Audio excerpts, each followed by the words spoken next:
Howdy. Welcome back to Dion Talk. My goal is to teach the average individual that you can reach financial freedom and make work completely optional in 10 years or less, even if you're not starting from the best position. But that doesn't mean it's for everybody. There are some times when there are things going on in our life where this is not the right time to be focusing on our finances. And then there are some times when we're just not the right people to be investors. I have my friends here today, Michael Zuber from One Rental at a Time and Matt the Lumberjack Landlord. And I want to ask the three of us who have reached financial freedom by using strategies of investing in buy and hold real estate, one rental at a time. You guys recycled capital, built large portfolios. I recycled cash flow. I have the right amount of cash flow with the least amount of units. But when we're talking to people, sometimes the suggestion should be, this isn't for you. So I was wondering, I know in the conversation when certain things are said, when I switch tracks and start talking the person out of investing in real estate. But let's start with you, Matt. When you're talking to somebody, could be in social media world where it's our job to irritate as many people as possible, or it could be in person where actually it's somebody you know. What red flags pop up and make you think this person shouldn't invest in real estate? Yeah, ones that buy courses on Amazon drop shipping. You know, if you're looking at, running this from your ivory white tower and you think that that's how this gets done, the most important thing that any of us can do is educate ourselves and skill up. That's the most important thing you do, no matter what it is. You have to educate yourself and skill up. And that, believe it or not, is probably the biggest mistake that people make, is you can pick up on that pattern very quickly, where they're chasing the rabbit around the track like a greyhound. Oh, there's this. Oh, there's this. Oh, there's this. Oh, there's, shiny light object, shiny object, shiny object. They have shiny object syndrome, right? And I think, Dion, you tabbed at that, shiny object syndrome. So when people have shiny object syndrome, I'm not going to waste my time. My life will be awesome whether I have that conversation with you or not. Your life may not be. And so at the end of the day, I think that's where often people make the biggest mistake is, and what the three of us, because we know what it takes, right? We know the sacrifice. We know the time. Mike, you used to drive 2.5 hours, 3 times a month to Fresno to drive streets. Like, that's why I picked a local market. I did it a whole lot more often, but I still drove all my streets. And so I know it better than a cabbie would know my market. And so that's, I think, the biggest mistake. And that's where I start pushing people. I'm like, you know what? You need to work for 40 for 40 for 40. That's your calling card. And you need to just get cozy with that now. You need to start making all your plans to retire between 67 and 69 years old. Even though you're 25, you have the mindset of a worker, of an employee. That's what you have a mindset of. Slave drone, worker drone, wage slave. Insert all the insults here. Always room for insults. Usually.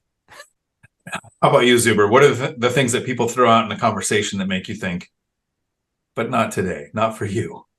Yeah, the biggest one for me is, and again, I've been doing this for 22 years. In every 5 years or so, there's another get rich quick, no money down, easy thing that might have worked for a moment that gets spun up into this movement that ends up hurting more people than it helps. If you're coming into the real estate game thinking it's easy, fast, and no money down, certainly I'm not your guy, because none of those things are true. Now, I've done all of them, but they're the unicorn. Yeah, and they only come with experience and network and deal flow. Yes, I can talk about buying an apartment building for nothing down. I've done it. Could that have happened for the average person? No, of course not. The bank president never would have gotten your phone number and called you. He called me because I had a Rolodex and proof, and I had the building next door and all these other things.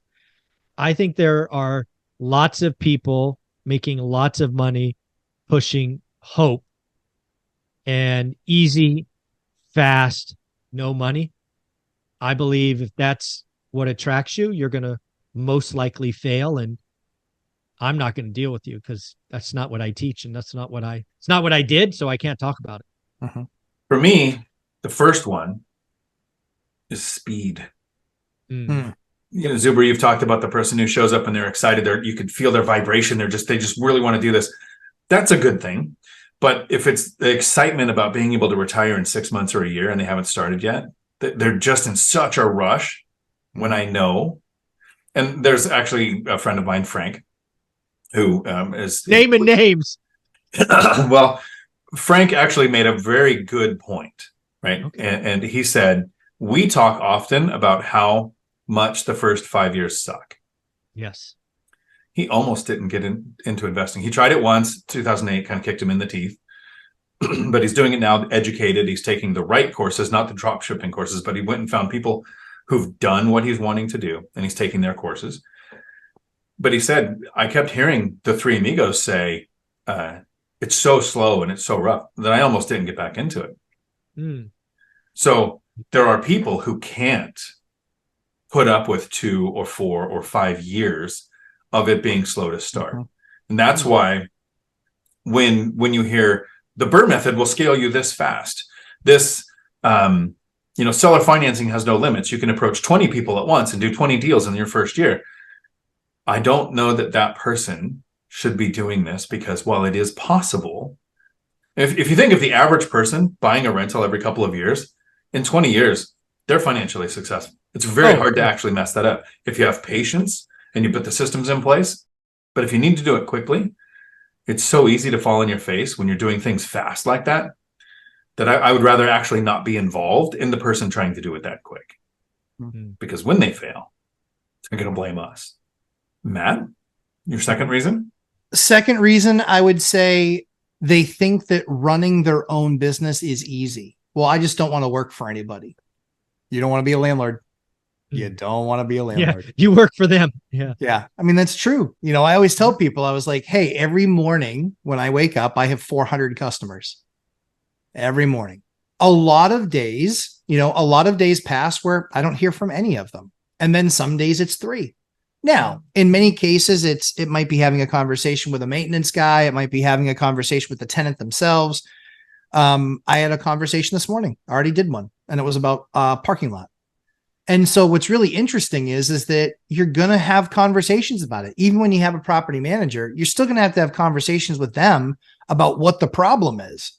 And so you're going to have some problem solving skills. And so if you think it is truly set it, forget it, and I do nothing, I promise you're paying that person too much money and you're giving them too much power, because you need to be the best operator of your business. Whether you choose a PM or not is entirely up to you. But if you think that running any business, I don't want any bosses. If you think that strategy works and running your own business of any kind, forget about landlording, you're screwed. It's not going to work. You're the idiot that's going to post something stupid online and you're going to get canceled in about 5 seconds, and you can only do that when you have a lot of tenants. You can only say something stupid back.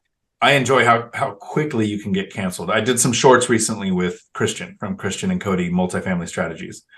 And I talked about serving eviction papers as a favor to the tenant. This was a friend's tenant, and the eviction papers actually got the tenant the ability to get 2 months of their rent paid by an agency, and then they were able to find a place to move into that they can actually afford. But when you say it in a short, there are some great comments there about how evil landlords are. So if you can't handle being called evil, even if you have good intentions, don't do this. Zuber, what's another one that's popped up for you? I mean, there's so many we could go down. I think the next one I'll go to is not everybody's in the financial position to get started. Sometimes you got to get your house in order and get your money right to get going. You need to have reserves. Bad things happen. Sometimes they're very expensive. Sometimes they happen in threes. My very first tenant moved in, did everything right, got divorced, didn't pay, expensive eviction, expensive remodel. If you're coming into this and you've got $50K in credit card debt, your student loans are picking up, sometimes you get educated, you get excited, but you got to take care of something else first, because you don't want this to be the thing that sends you over the edge. It is the way to build wealth. I mean, we did a video on my channel with Dave Ramsey. It's a place to store wealth. It is amazing. It has changed all of our lives. But sometimes you got other priorities that maybe you want to tackle first. I talk often about the 2 things that tell us when to invest, right? It's not what is happening with interest rates. It's not what's happening with home prices. It's not if we expect a crash. It's not if we expect a boom. The first thing is, are you ready? Mm-hmm. And as an investor, are you ready usually means you've saved the down payment, you have the money for closing costs and immediate repairs. But it actually also includes, is there nothing going on in your life that takes your focus away? So I absolutely agree. That's a time. Maybe not that person shouldn't ever invest, but not today. they shouldn't invest today. The last one that I'll wrap up with, and this one kind of gets me a lot, is people who think real estate is passive. So while the IRS invests in some real estate, they're really the only ones that call it passive income accurately, because it's just how they categorize it for taxes. When I say things like I have to get used to saying this, I had 16 units, now I have 18 units, and it takes me about 2 hours a month to self-manage my 18 units. The average investor would go, wow, he's got financial freedom and it takes him 2 hours a month. How do I sign up for that? A decade of 20 to 60 hours a week going, let me look at these deals. Let me make these offers. Let me negotiate this. Let me learn these systems. Let me make a bunch of mistakes. So the decade of not very passive gets you the rest of your life close to passive. But like Matt said, I'll go months where I think I should reach out and see if that tenant is still alive. I mean, they could be on auto payment. I haven't heard from them. And then I'll have months where I think the worst month in the last like 6 months was I had 2 or 3 refrigerators go out and 2 or 3 water heaters in the same month. That's amazing with 16 units. Both refrigerators. Well, here's the problem. Refrigerators and water heaters that were in the units when I acquired them. Yes. And this was the year, beginning of this year. If you watch any of my content towards the beginning of the year, I was saying things like, this year I'm going to be proactive. I'm checking handyman checking dates on water heaters. Anything inside over 8 years is getting replaced. Anything outside over 12 years is getting replaced. Well, now that has happened, but not by my choice. So, and you can find both of these guys. You can find Matt, the Lumberjack Landlord, here on YouTube, Instagram, and you can find Michael Zuber from One Rental at a Time here on both of those too, as well as podcasts. I'm not sure, Matt, are you doing podcasts now? Yeah, everything gets brought to Spotify and podcasts too. I tried podcasts and canceled it. Wasn't my thing. So thank you both very much. Until my next video, thanks for coming to my Dion Talk. We're sorry, the number you have dialed is not in service at this time.